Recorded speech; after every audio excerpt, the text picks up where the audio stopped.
Alaska holds its secrets close, buried under ice and darkness. Whittier's Hollow was one such secret.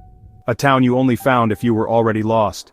Hidden in a remote valley, it was accessible by a single perilous pass, snowed in most of the year. The people were miners, trappers, and families who craved solitude, building lives at the edge of the world. The town was a cluster of wooden buildings, smoke rising from chimneys, a fragile sign of life against the wilderness. They were self-sufficient, with a store, a schoolhouse, and a hall for gathering during the endless polar night. Their world was small, contained, and fiercely their own, but isolation does strange things to the mind. The wind was said to carry voices, and the darkness could turn shadows monstrous. Folklore and ghost stories were woven into every conversation, a way to explain the unexplainable. The land was alive with its own moods and demands. In autumn 1953, the last supply plane left before the pass was sealed by snow. 300 residents were now alone, cut off until spring. They had food, fuel, and each other, enough to survive as they always had. But this year the silence after the first snowfall was deeper, more absolute. This year the town at the edge of the world would simply cease to be. Whittier's Hollow vanished into legend. Ellis Monroe understood silence. As a trapper, solitude was his life. His cabin was miles from Whittier's Hollow, his only link to civilization during the brief summer. In late February 1954, Ellis trekked toward town, uneasy for reasons he couldn't name. The air felt wrong, the usual smoke from chimneys was missing.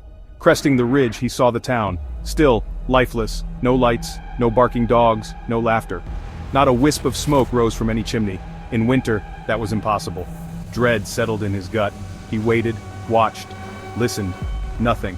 He entered the silent streets, snowshoes crunching in the quiet, doors hung open, a child's sled abandoned in the snow.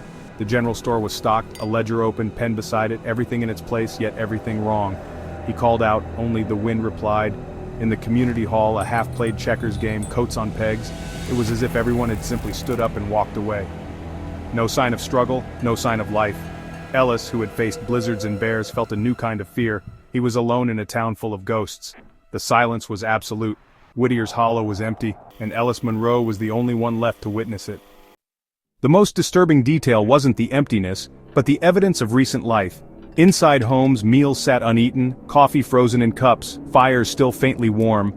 It was as if families had left only hours before. Fires should have been long dead after months, yet embers glowed. In every home, the same food on tables, warmth lingering, no sign of struggle. The timeline made no sense. Last contact was months ago. It was as if the town had been frozen in a single moment. When authorities arrived days later, they found no bodies, no footprints, no sign of where anyone had gone. Sled dogs were hungry, but unharmed, rifles untouched. The generator still sputtered, powering a few dim lights. The town was both abandoned for months and left only yesterday. No evidence of violence, no explanation. Whittier's Hollow was a paradox, a ghost story with no ghosts. The mystery deepened with every discovery. The town was a crime scene with no crime, and the silence was unbroken. The investigation was a masterclass in frustration. The Alaska Guard and federal marshals expected tragedy, poison, plague, mass suicide. They found nothing, no poison, no bad air, no seismic activity. Every logical explanation was ruled out. Reports read like speculative fiction, all valuables present, no looting, no struggle. Only the people were missing. Search parties scoured the wilderness, no tracks, no bodies, nothing. The case remained open, unresolved. The town was declared hazardous and closed off, fueling rumors. Ellis Monroe's account never changed. Residents' backgrounds revealed nothing unusual. The official file grew thick with reports but no answers. Whittier's Hollow had vanished and the record could only state the impossible fact. Amid the eerie tidiness, one clue stood out. Messages scrawled on walls and blackboards. Not cries for help, but cryptic, unsettling phrases. We are not ourselves. There is only one of us. Other homes. I can hear your thoughts. I don't want to. The handwriting varied, as if a shared thought swept through the town. The words spoke of lost identity, a merging of minds. Where does my mind end and yours begin? We crossed the line. Investigators cataloged every message, baffled. The last echoes of 300 individuals before they became something else. With no physical explanation, some investigators proposed a radical theory: collective cognitive collapse. Extreme isolation, darkness, and suggestion could have triggered a shared psychosis. The writings matched symptoms of a dissolving sense of self. Perhaps one person's delusion spread until the whole town believed they were merging into one mind. But even mass hysteria doesn't make people vanish. The theory explained the mindset but not the disappearance. For decades there were no survivors, until Maria Kessler came forward in 1988. She claimed to be Maria Petrova, a child from Whittier's Hollow. Found wandering in the snow, she'd lost her memory, adopted far away. Her memories were dreamlike, a quietness, not of sound, but of thought. She felt everyone listening inside her head, and she inside theirs. Words faded, people finished each other's thoughts. She remembered the day everyone stopped eating. We were all full from the same meal, a growing sense of unity, but also fear and loss of self. I couldn't remember my own name, there was just us. One day the whole town walked into the mountains, as one. Maria hid, trying to remember her name. When she woke, the hum was gone. The town was empty. She had been left behind, or broken free. Her account matched the evidence. Meals left, a sense of unity, a final walk. Maria's story turned the mystery into a human tragedy, the loss of self.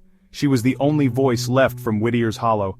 Her memories were the last link to what happened.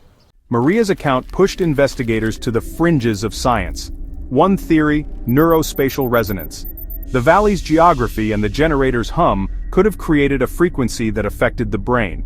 The valley acted as an echo chamber, synchronizing brainwaves, dissolving individual consciousness. Early effects, shared intuition, empathy, matching Maria's memories. Prolonged exposure, loss of ego, merging of minds. The generator was the source, the valley the amplifier, the people the receivers. The theory bridged psychology and the supernatural. It was unprovable but explained the messages, the survivor's account, and the town's final act. Perhaps Whittier's Hollow didn't just vanish, it slipped into another reality. Whittier's Hollow remains off-limits, reclaimed by wilderness. In 2004, drone footage revealed the skeletal remains of the town, but the audio captured something stranger, a faint, low-frequency hum. It matched the predicted resonance, though the generator was long dead. Some said it was the wind, others heard whispers woven into the sound, a collective sigh, a single voice, like Maria's hum of shared thought. The mystery deepened. Was the valley itself a place where minds merged? The questions remain, hanging in the cold air. Whittier's Hollow is a warning. Some places are best left alone. The line between our reality and something else may be thinner than we think.